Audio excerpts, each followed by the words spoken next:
Agop Karakashian est né et a grandi ici, dans les ruelles du quartier arménien de la vieille ville de Jérusalem.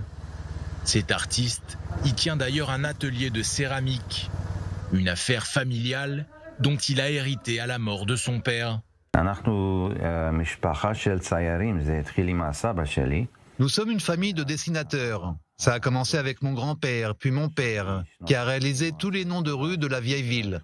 Moi, j'ai tout appris de lui. Je suis la 3e génération. Et ma fille, c'est la 4e génération.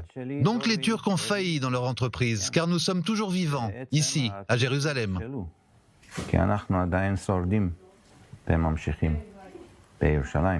Les Karakashians sont des rescapés du génocide arménien. Il y a un peu plus d'un siècle, lors de la Première Guerre mondiale, juste après le début des massacres commis sous l'Empire ottoman, le grand-père de Agop a fui sa ville natale de Koutaya en laissant tout derrière lui. 1,5 million d'Arméniens ont été déplacés, tués. Certains ont été convertis de force à l'islam. D'autres ont été envoyés vers le désert de Syrie où ils sont morts de faim.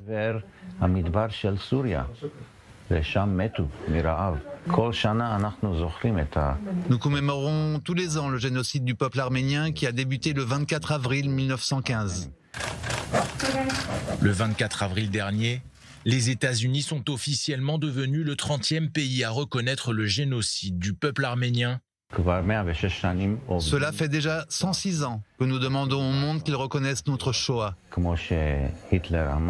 Un jour, Hitler a répondu « Qui se souvient de l'extermination des Arméniens ?» après une question posée par ses généraux au moment de commettre les massacres contre les Juifs. Donc recevoir cette reconnaissance américaine, c'est important pour nous, et puis ça montre aussi que Hitler avait tort.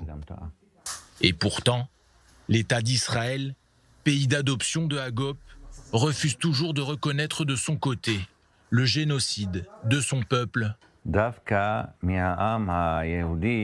J'aurais souhaité que le pays des Juifs reconnaisse plus facilement le génocide arménien, après toutes les horreurs qui leur sont arrivées à eux aussi. Donc c'est un peu difficile et ça fait mal au cœur. Mais d'un autre côté, je comprends que c'est politique, qu'il y a des liens étroits, des intérêts commerciaux et militaires avec la Turquie.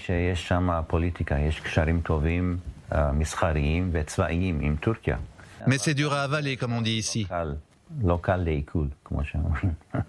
À l'image des Karakashians, la communauté arménienne d'Israël, qui compte plusieurs milliers de membres, garde toujours espoir de voir un jour le pays qui les a accueillis reconnaître enfin le génocide du peuple arménien.